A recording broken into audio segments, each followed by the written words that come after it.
Hello, welcome to this edition of Intelligent Video Today. I'm your host, Steve Vonderhaar. Joining us on today's episode, he's part enterprise video analyst, part content creator. He's CEO of Let's Do Video, David Maldow. Welcome, David. Hey, thanks for having me here. So I know you do a lot of content creation. We're going to talk about that a little bit. But first, you've been an analyst in the enterprise video space for a heck of a long time. What are you focusing on these days? Well, okay, there's two big stories these days. One is, and it's been the story forever, but now it's actually happening, which is video everywhere. I can't say hybrid because everyone's sick. They'll click away. They're sick of hearing it. I'm not the H word. I'm not going to say it. No new normal. It's just work now. But just work now means half the team's remote. That's what work now means. So if half the team's remote, you need video everywhere. Whether you're in the little small space, the medium space, the big space. And our video vendors are struggling. I shouldn't say struggling because they're doing a pretty good job of coming up with new technology to address that. Little rooms are easy. We've got affordable stuff. Medium rooms, pretty easy too. Got new stuff. The video bars are great these days. And big rooms, that's where I'm seeing some creative, cool things happening because big rooms are tricky. So video everywhere is the one thing. And the second thing, do I have to say it? Do I have to say it? Go ahead and say it. Tell us, baby. AI, come on! Everything's AI. You all know. Come on. I am hot on AI, and like everyone else, it's not just as I'm covering it in my industry. There's a lot of different kinds of AI. The virtual background that I have now is AI. The noise reduction. I'm not wearing earphones, but you're not hearing an echo. I should be wearing earphones just for best policies, best practices, but.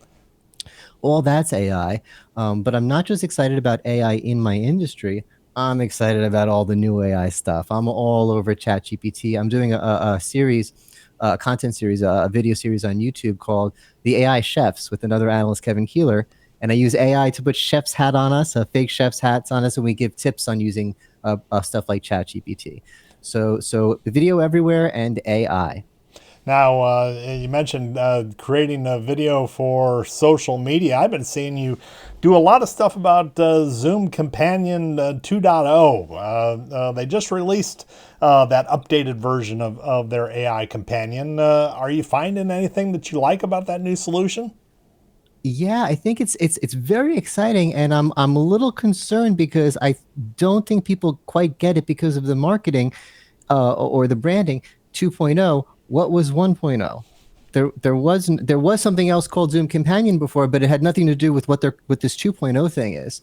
And I think we're all thinking we're used to Zoom having AI meeting summaries. Oh, who doesn't love Zoom meeting summaries? I remember the first time I tried a Zoom meeting summary, which is, how can you believe it's already years ago? That's how old this AI stuff is. And I'm like, okay, Zoom has meeting summaries. I'll test it out. I'm reading it and I'm like, okay, yeah, I said that. The other person said this. This is actually pretty helpful. Then I got to the end and it said to-dos. Oh, now I'm on board. We have to-dos with our AI. So we're used to Zoom with AI. But what Zoom didn't have is my favorite AI thing, which is a pretend friend. The way I've been using ChatGPT. I don't use ChatGPT like Zoom Companion before. There's Zoom Email now. So there was a little companion button in Zoom Email, just like the little Copilot button in Outlook that says, do you want to rewrite this email? You sound like a jerk. You want to sound a little nicer.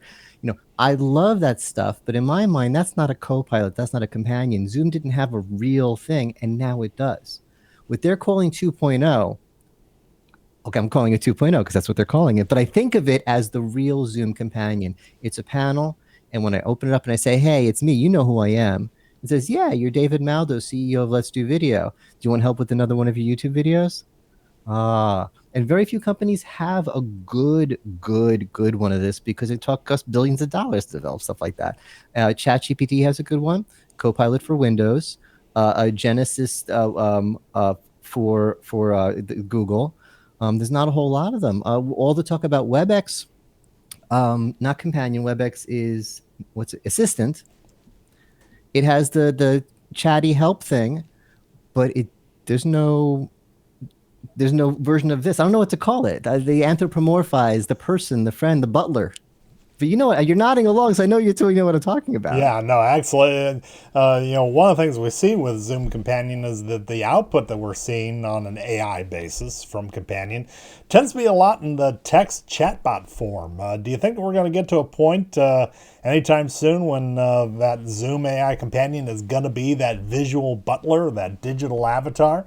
And what do you think about the prospects for collaboration that's supported by, digital twins, if you will? Well, actually, I don't know if it'll be a part of Zoom Companion. Because Zoom Companion I think of as, again, as this little chat friend. Like I don't expect it to come from ChatGPT or from Copilot, but when do I expect to see it? This morning. I saw it this morning. Yeah. I was on LinkedIn, and another content creator in our little circle of content creators in Unified Collaboration, Patrick Kelly, otherwise known as the Tattooed Nerd. He Right. has a video on LinkedIn, and it looks like him and it sounds like him, but something's a little off. His lips look a little weird. I'm getting a Yeah. little uncanny valley, and I'm listening to it, and it's not him. He used It's. some service. It wasn't Zoom, Mm-hmm. and he did a little test recording where they give him a script and he says, "Hey, it's me, da da da da da," and then he typed in a script and a fake him read the script. That's awesome. That's very, very interesting. Yeah. So when is it going to happen? This morning. Yeah, people are experimenting with it right now.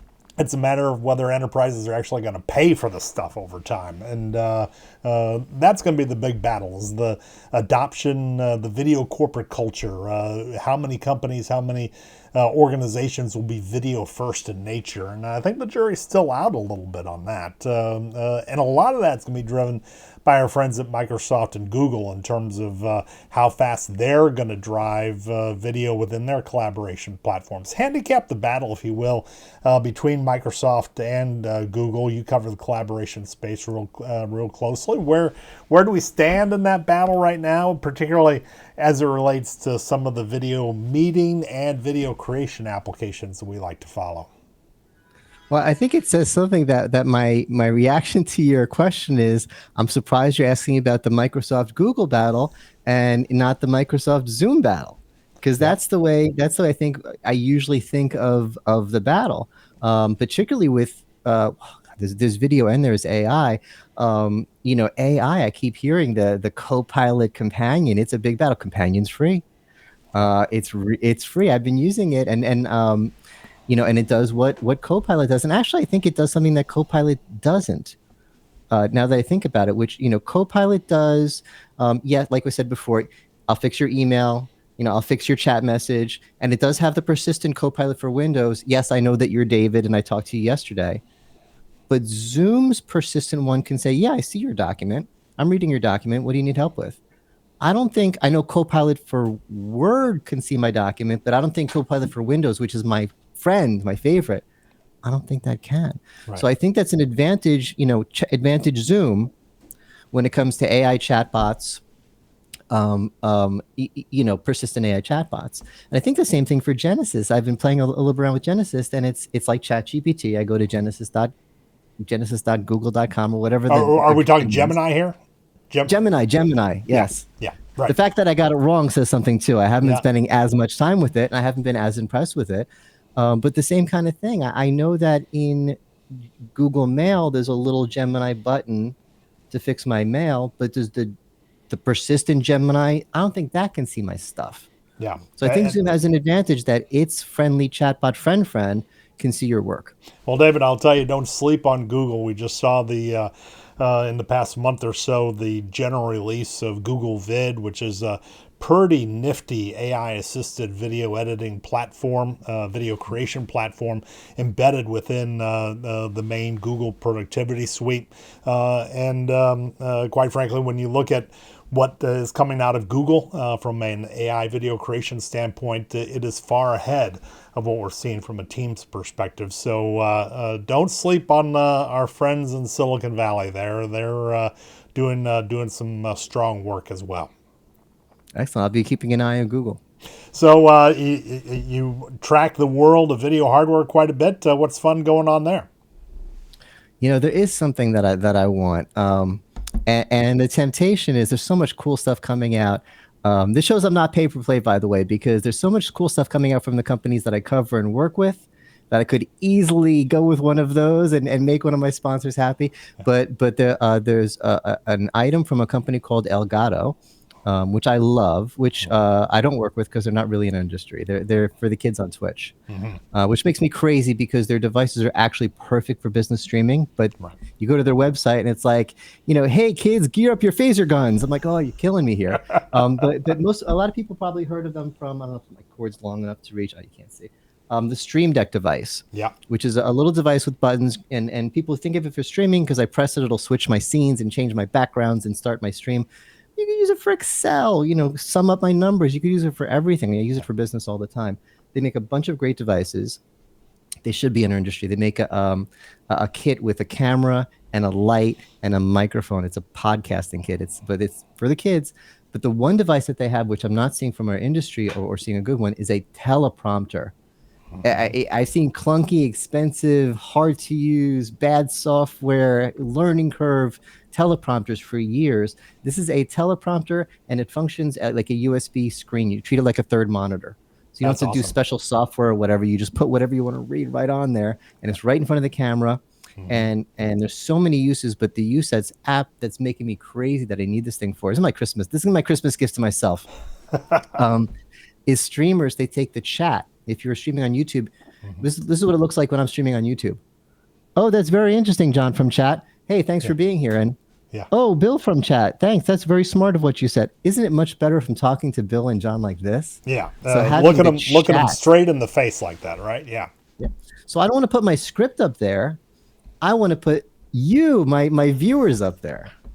I want an Elgato teleprompter. Well, we're getting to a point where even the DIY video content creators are becoming pretty savvy in terms of what they can put on screen. We're seeing the quality of podcasts and other things increase by leaps and bounds. And certainly you're doing your part to pitch in on the quality side. Tell us a little about, you mentioned the AI Chef video creation series that you're doing, but tell us a little bit about some of your initiatives in the world of content creation.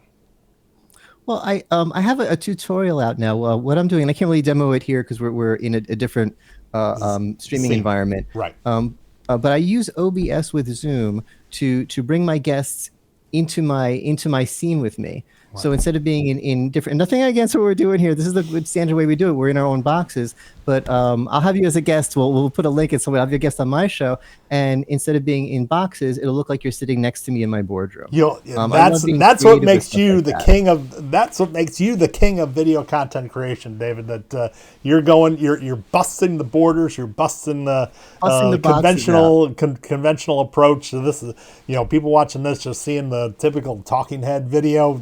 You're putting creativity on the screen there. But I want to encourage people, if you go to my YouTube channel and you see my videos and you're like, oh, look at David, I have myself flying around in the back of dragons and on billboards and all this stuff, and you think, you know what, this is too hard to learn, I'm not going to do it.